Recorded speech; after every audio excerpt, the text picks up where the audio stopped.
Ховд аймгийн бүсийн онцлогын эмчилгээний төвийн мэдслийн тасгийг утган шар эмчийн одоо нэрмжид болох асуудлыг хилцээд одоо хойшлуулах шиг боллоо. Тэгэхээр та дэмжсэн төлөөлөгч нарын нэг байлаа. Дэмжих болсон шалтгааныг хэлэхгүй.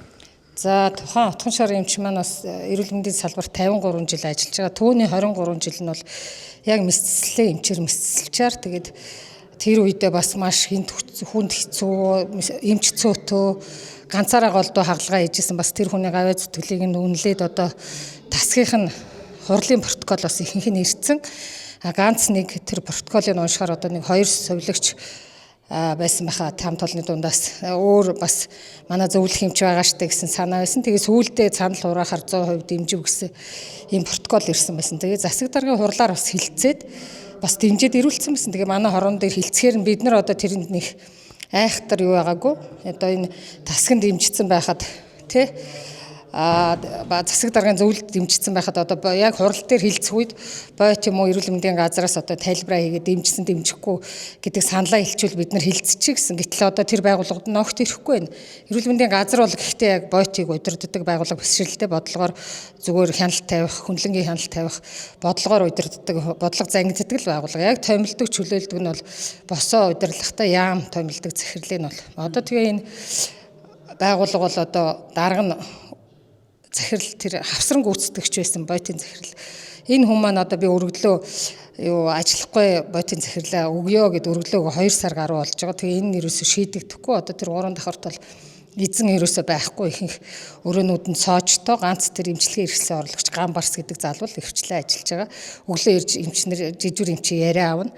Тэгээ зарим үед байхгүй хаалгац хурцлаа хаашаа явсан мэддэхгүй 3 давхар тэр чигээр цоочтой энэ байгууллага бол үндсэндээ ажиллахгүй байна. За тэгээд нэг ийм даргын замраагүй дураараа байдлаас болоод энэ хүний гавьяа зүтгэллийг одоо ингээд алтаршуулах энэ ажил бол ингээд тасалдж байгаад би бас маш их харамсаж байна. Мэдээж л одоо олон гавьяатай хүмүүс байгаа. Гэхдээ энэ хүн чинь ихэнх цагийг тэр хагалгааны өрөөнд баг хүүхэд нь аава танаас баас үнэртэж чинь гэж хэлэх хүртлээр баас шээс хүний цус нүжтэй зурлцсан шүү дээ. Хэдий удам уламжлалт имлэгээр ажилласан ч гэсэн одоо би тэгж энэ хүний тэр хүнд ч гэсэн одоо сонсоход эвгүй байгаа. Тийм болохоор энэ хин нэг ажиллаа хийгээгүй хариуцлагагүй удирдлагуудын буруугаас болоод одоо энэ асуудал хилцэгдэхгүй ингээд дэмжигдэхгүй хоцорсонд маш их харамсаж байна. Энэ 100 жилийн тохиолдуулаад бас мэдслийн тасагтаа тодорхой тохижилт багш тоног төхөөрөмж одоо хөрөнгө оруулалт хийхдээ миний аавын гавьяаг мөнхчүүлээд ингээд таны минь гавьяаг мөнхчүүлээд амьд байгаа дээр нь хүнийг ер нь урамшуулах хэрэгтэй шүү дээ. Ингээд нэрмжт олгоод өгөөч гэдэг асуудлыг өөр хүүхдүүд тань ач зээнэр нь тавихад одоо энэ ингээ хилцэгдэхгүй унж байгаад харамсаж байна.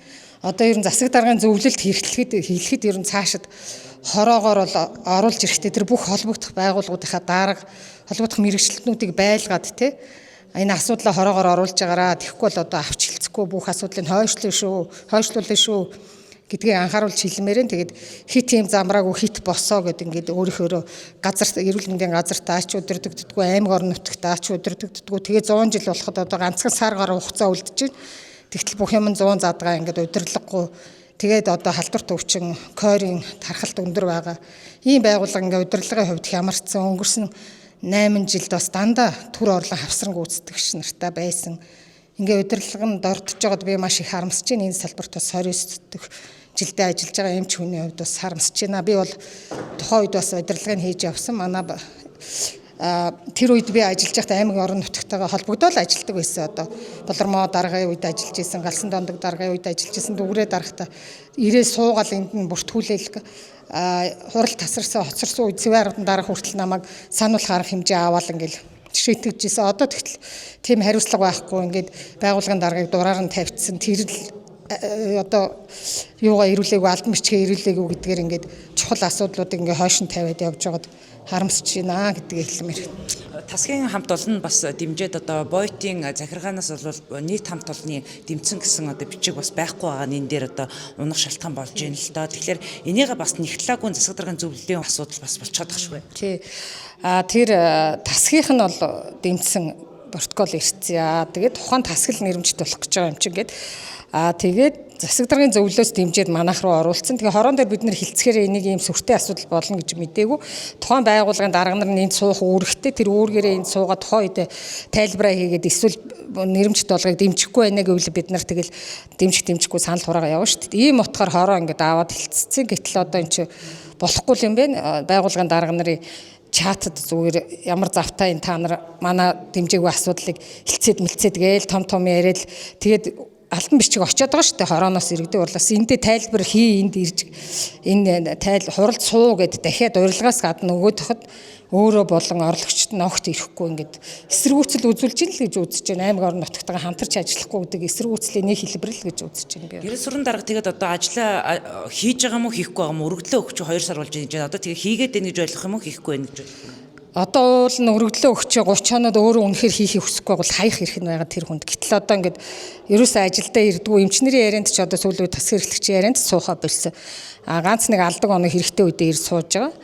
Тэгээд ингээд бусдууд огт ажиллахгүй байгаа. Нөгөө дарга нар нь ч гэсэн одоо ганц ган барс даргаас бусд нь баг ажиллахгүй байгаа дөө удирдлагууд нь. Тэгээ одоо их амралтын үе эхэллээ манайх чинь бас олон ажиллах хэрэгтэй учраас 6 7 8 сард амардаг. Одоо энэ үед ингээд халдварт өвчин гарчаад ой өгцөн их ажил буужгинж явах хэвээр тийм удирдлаггүй байгаад одоо ийм тодорхойгүй байдлыг аймагч гэсэн өөгшүүлэл ерөөсөө ингээл энэ хойшлуулчий гэд байж байгаа нь бас тухайн хүнийг хүлийн зөвшөөрч давруулж ийн л гэж би үзэж байна.